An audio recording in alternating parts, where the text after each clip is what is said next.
Cheers. Cheers. Oh, give me a little delicious. Delicious. Hello my friends. It has been a while Hello. since I made a video with my face talking, because you know, sometimes mental illness comes and you need to take a break. But today I am back and I have brought along with me my friend Dana. She will be my prop for this video because today we'll be talking about how to maintain healthy relationships and how to grow them as well. And so of course we can't do that without bringing in a person to prove that I actually have friends. Do you want to express how you feel today being in my video? I'm shy. Yeah, she's a bit shy, so she won't be doing any talking. She's just going to sit here. I'm just evidence that she has friends. She's just evidence, because I actually don't have friends and I'm totally unqualified to even be speaking about any of this. Anyways. The reason I wanted to make this video was because recently, me and my two best friends had our first fight! Oh my god. Okay, it wasn't a fight, it was actually a disagreement. She's just gonna be laughing this whole video. She's also a little bit tipsy. We had our first, okay, it wasn't our first disagreement, but I feel like it was like miscommunication? I don't know. I think it was our first disagreement that we addressed kind of properly. And so yeah. I was very excited because you know, like they say that when you like disagree and have conflict with people, you grow closer. I mean, if you solve it, that is. But if you don't, then yeah, it falls apart. Yeah. So today we kind of wanted to talk about, you know, ways to maintain a healthy relationship, because I believe we have a good relationship with each other. Yes, we do. So like the third member of our group, which we refer to ourselves as Girls Puff Power, which is Powerpuff Girls backwards, is not here. Her name is Lisa, and she abandoned us. Yeah, we love you, Lisa. Actually, our very, very first kind of disagreement, you remember what it is? Well, it wasn't really, it was like a disagreement, not a disagreement, but it was like a little like bump like in our tension. friendship. Like there was a lot of tension. Because we have very different coping mechanisms when we're down, and like there was kind of like a disparity between like what we needed from each other. So like there was a time where like I wanted company from my friends and I wanted to see them and all that, but like my friends might not, you know, be in the headspace to actually like be around people, and they kind of just wanted space to themselves. And it was hard because like, you know, one of us is like, oh, I want quality time because I love you and all that shit. Like, why don't you fucking pay attention to me? And then like a part of you takes that personally and you're like, oh, why doesn't my friend love me? Why don't they want to spend time with me? But actually it wasn't that. It was just that they were dealing with things in a sense that like when they encounter a rough time, their way of coping is to kind of withdraw and stuff. And like because there was no communication, that like behavior is kind of misinterpreted, right? And I think like over time we kind of came to understand each other more, like how to give each other space when we need it and how to like react to that in the sense that like to not take it personally, because it wasn't a reflection of like, oh, it doesn't mean that person doesn't care about you, but maybe they just need some time to process their emotions or whatever. I don't know. Do you want to talk about that? Because you're one of those people who like to withdraw, and I'm like the type of person where like when I'm having a hard time, I need like people. Like it's hard for me, us, because then like we're kind of like opposite. Because when I go through shit, when I'm like sad, I like to be on my own and process that shit on my own, because I'm like not myself. Like I get really pissed off easily. Like if I was like not, like if I was really down, I can't talk. It's kind of like you're scared that like in that state you might say things that you might not mean, or like you might go off in a certain way. So that's why, or like you're afraid of like dragging people down when you're in that state. Yeah, because I would be pissed at you for no reason. Like that's me when I'm at that stage. So that's why I like to withdraw and like just focus on like, oh, why am I feeling like this? Because I do be thinking like sometimes, like when I don't talk to you guys, I'm always like thinking that you guys are angry at me. Aww. And I get so, and then I tell that to my friend, and then she's like, girl, the world doesn't revolve around you. Like, don't be thinking that. Not everyone's like, they're not angry at you. Like, yeah, it's not a big deal. It's okay. they're just doing their thing, Yeah. and your mind is interpreting it that But way. like in my head, I'm always just like I want to have some space, but then in my head, I'm like, they're angry at me for not talking to them. That's me. So like sometimes. I mean, over time, I think how we worked through it was that like I expressed, you know, how her behavior was kind of making me feel. And then I recognize that, yeah, it was important to give space. But then I think Dana also recognized, and I also have my friend Lisa, because them two kind of have the tendency to withdraw when they're down and stuff. And like, it makes me worry and stuff. But now we just tend to try to be a bit more open with how we feel. Like if we need space, we'll say it.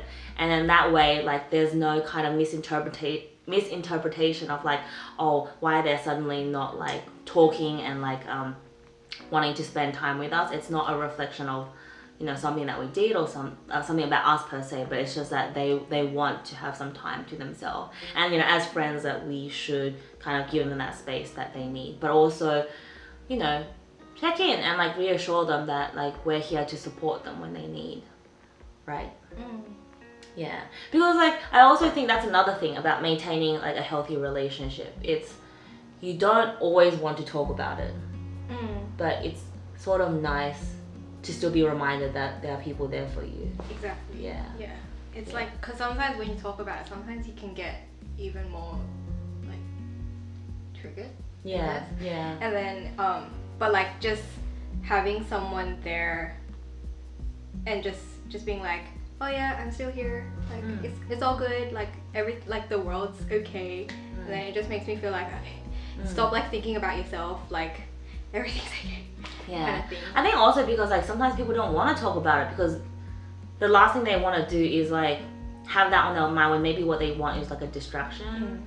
And like maybe when they're with you, they don't want to share it. And then sometimes we should respect that. And just because we're friends, people aren't expected to like talk about everything. I believe one of the most important things in a relationship, any relationship, not just friendship, is communication. Oh, I was gonna say that. You were gonna say that? Yeah, I was gonna say communication. And like the thing about communication is that like nowadays we use like text message and like online messaging a lot. I felt, especially like since our last disagreement, that sometimes trying to resolve conflict over text is not always the best thing because you can't really read each other's tone, right?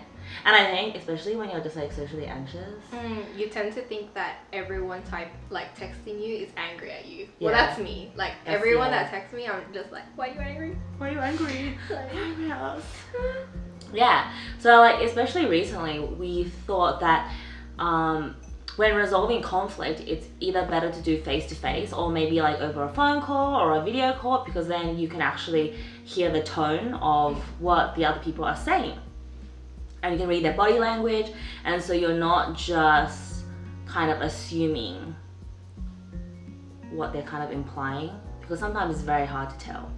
Also, do you find that like sometimes you just want people to listen to you when like you just want to have a rant and stuff? yeah. But then like there are some people who automatically assume you want them to solve your problem. Advice, yeah. Yeah. And sometimes you just want people to like just be on your side and like support you. Yeah. When you're, yeah.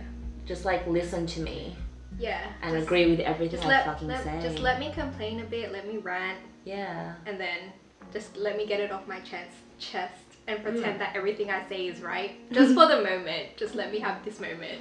Often like sometimes in those situations when someone is highly emotional, like they're not going to take in advice. Yep. And so I think it's also good that if someone comes to you with like a problem, they're having a bad day or like something's gone wrong. And I think this applies both ways. Like if you're the person who's seeking out support, sometimes it's good to be clear about what kind of support you're after, whether you just need someone to actively listen to you and like here's someone who can like listen to you. But then at other times like there are people who might genuinely be looking for like a solution or actual advice. And I think it's important to kind of distinguish what you want. And if you're not sure, I mean, I think the best way is to ask, right? Yeah. It's also important to have boundaries, I think, because we're not therapists for our friends, and then there's, I think, certain lines that I think we can't really cross, and like, I think it varies between different people and their comfort level. But do you want to like talk about certain things that like, you know, you would feel uncomfortable with? Yeah, so like for me, I don't really like talking about family. Yeah, because I get really emotional when I talk about it. Like it's really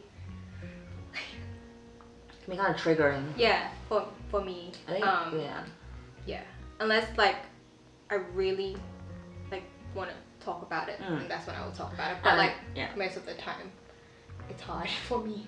Like it's hard for me to like even say in words what I feel about it, and I don't even know why it's triggering for me. Because I think there's just a lot of trauma around that. And then like in those kind of situations, I think as friends we have to respect when there's some things that are hard for people to open up about, and that you can't push people to spill out everything about themselves because you feel like you're entitled to it.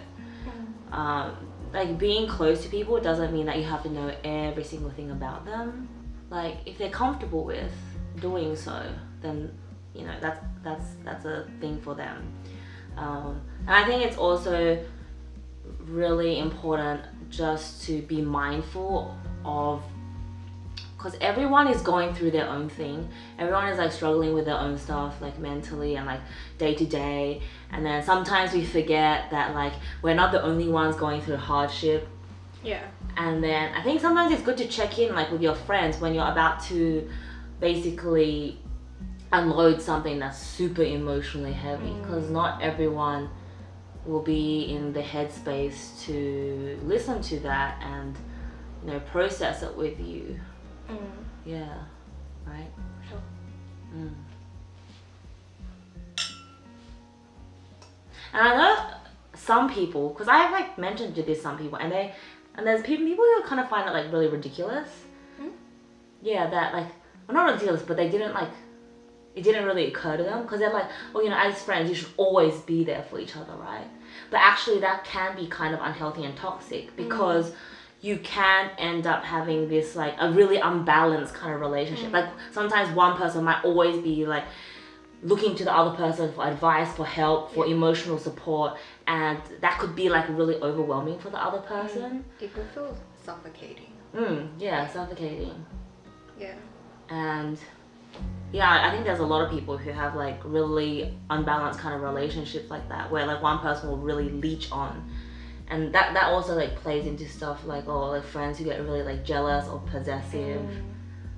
I definitely have felt that before, like in the past, whereas like I would see some other friends who are like, oh, they're my close friend, I don't want them to have other friends. And it was just like, oh, actually that's a really like toxic mindset to have. Like if you're thinking that way, like we should want the best for our friends and want them to thrive and be happy. And yeah, when you start to enter that kind of territory, it's like quite dangerous. We also often like don't say how much we appreciate the people around us. And it's very hard to say because it can be kind of like cringy and like cheesy. But I also think it's important that sometimes we do practice gratitude and express like how much we appreciate the people in our life. And maybe like you don't have to do it like directly, you know, like a I love you, Dana, or I tell my friends I love them today. Yeah. I told them I love them all and I'm so happy to have them in my life. Do you feel like loved? I feel loved. I feel loved. She feels loved. I feel loved. But My heart is full. There's like a lot of ways I think of showing like your friends that you care about them. Like I think all friends are different. Do you feel it? I feel it. Are you sure? Yeah, I do feel it. I think there's a lot of ways to feel it. I have like a lot of different friends. So I have some friends who often like they'll make like whenever like they bake something or whatever, they'll like think of me and then they'll be like, oh, I made this, and I saved one for you, like a brownie or something like that. I have other friends who will like when they like, you know, usually it's like, oh, when you see a meme or see something that like reminds me of that person, like we'll get tagged in it and it's like, oh, I'm kind of like, I thought of you, that kind of thing. And that's kind of really nice as well. And then, you know, other people, like, I personally kind of like to do like the occasional, like, you know, how are you doing? Or like, I like to organize things sometimes, or like do things like just to get us all kind of. Yeah, she's very good at organizing. Yeah. Yes. Well, I like to spend time with my friends, so I like to organize things or do things that like bring us together, where we can like be in each other's presence and stuff. Yes. Or like even just like. Which I'm very appreciative of, because I'm not good at this. Look at you practicing that gratitude. Let me say something, because I'm drunk. Oh! Everybody's the camera. This is the camera. No, they have to say it now. No, but yeah, like I really appreciate you, and I love you so much. And like whenever you message the group, sometimes I'm like, fuck, I should have done that. You know what I mean?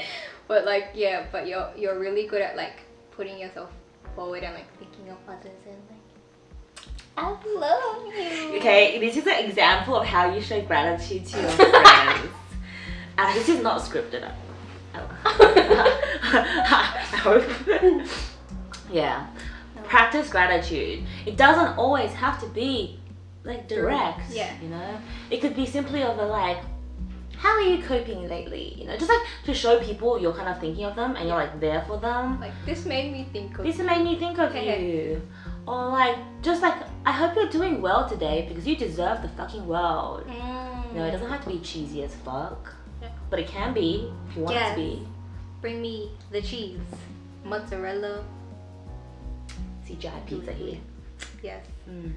So like we always talk about love languages and how everyone has different love languages, which is how people express and how people like to receive their love. For me, it's acts of service and like quality time. For Dana, it's like words of affirmation. And boost my ego. So it's like, you know, when the other person needs a bit of a boost or support, we know like, oh, what ways we can kind of employ to make them feel adequately loved, you know? And that's kind of like a good kind of method to utilize to grow a relationship and a friendship. It's used a lot in like romantic relationships, but I feel like it applies to friendships as well, you know? Because like, yeah, when I'm down, I just want to spend time with people close to me. But like other people might like to receive gifts or just like have people do things to show that like they're cared for, that kind of thing. So it's very different. How else do you think we can grow friendships, like how people can become closer? I think also just being more vulnerable with each other. It's very hard, but I think when one person opens up a little bit, the other person feels a bit more comfortable to open up a little bit, and it's like you each give a little bit, and over time the more you give to each other, then slowly the relationship goes. And watch porn together like we did. That's how we grew our friendship. Pretty early on as well. Yeah. At Bellwood Park. Watch porn. Talk about sex. Lots of it. Yeah. That's how you discover your kinks. Like, what do you like? Yeah. Read your star sign, your astrology charts. It's fun. Like, just do things together. Just like, I don't know. I think a lot of it is just, and like during like this COVID period, like our friendship really like skyrocketed. Yeah, because we had a lot of D&Ms on Zoom during that time. Yeah.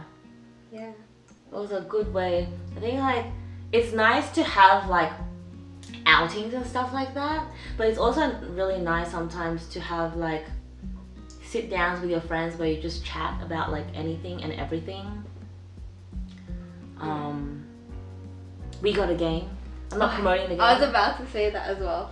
We're not really strangers, but I keep like suggesting it to everybody because it's like a good kind of question game where like you ask each other questions and they're kind of like a little bit deep, and it really like makes you open up.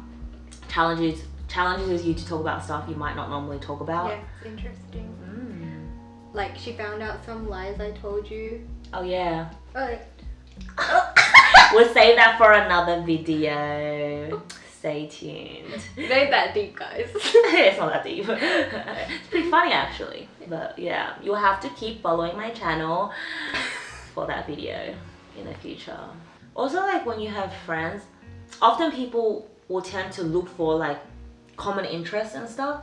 But sometimes I think a good way to grow a friendship is even like kind of expressing a little bit of interest in things that they're interested in that you might not be as interested in, and often like it'll open you up to like something really different, and you might actually find out that you actually kind of like it. And I think that's kind of like a cool way to like learn a different side of your friend that you might not normally see if you're like closed off to it. Right? Yeah. Kind of like, you know, like when you started crocheting, I was like, I want to try it and see like what that's about, right? Yeah. Or like even like music or like TV shows. And YouTubing.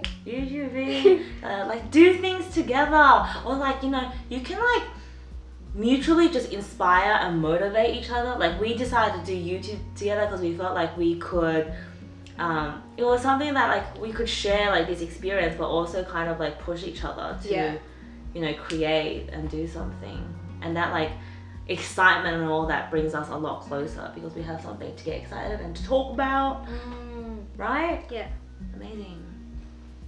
Oh, what I want to like water them at least once a week. Yeah, see? This is what I was gonna say. That is actually a really good point and totally reminded me. So you know like when you care for plants, right? You have to feed them and give them water and nurture them and like talk to them. Yeah. And encourage them to grow and really like care for them. And like friendships are the same. You have to support them, you encourage them. Like friendship should be about like really wanting the best. Don't drag them down. Yeah. Just because they're thriving. If you're friends and you're feeling like competitive in a way that's like you want to do better than them and you want them to do worse to make yourself feel better, like that's not that's not a healthy friendship. Yeah, nah. Yeah. Like we should be hyping each other up. Exactly. Wanting the fucking and then best. They should inspire you to be better. Yeah. Like you guys don't pull each other down. Friendship should really be like when you're in each other's presence, like you feel fucking great. Inspired. Like every time I'm with these guys, I'm like, fuck. I want to do something. If you're feeling like shit, you're feeling drained and like so exhausted after seeing your friend, then there's something wrong there. Like I think you have to reanalyze that friendship. There might be something toxic going on. Oh, speaking of that, have you had like toxic friendships? Have you ever been a toxic friend, you think? I definitely had a thing before where like often like when I was like less emotionally mature, I would often get jealous of like my close friends when they form new friends. Or when I see them go out with their other friends having a good time. So someone's fucking mean. But now I'm just like, oh, that's so wholesome. I'm glad she's having a good time. Character development! But still, it's like, I miss you. I want to see you. Aww. But it's like in a different way, you know. Now it's different. It's like, I miss you. I want to see you too. But it's like nice that you're feeling good too. And that you have other people who love you and support you as well. Okay, yeah, I'll be honest. Like, I did feel that. When? In the baby. Oh, me too! I don't know how many friends though. What are you jealous of? I was like, I was like, I don't have many friends. You are my closest friends. I was like, but yeah, no, yeah, I matured a lot. Like definitely when I was like in high school, like when I was heaps younger, I would get jealous. Like I'd be like, bro, who are you friends with? Someone else that's not me. I'm the main character. Like you're supposed to be my side character. I'm the main character and you're the second. Like you shouldn't be steering off to another storyline. Like what are you doing? Yeah, you are going off track. Yeah. But nah, that was younger me, yeah.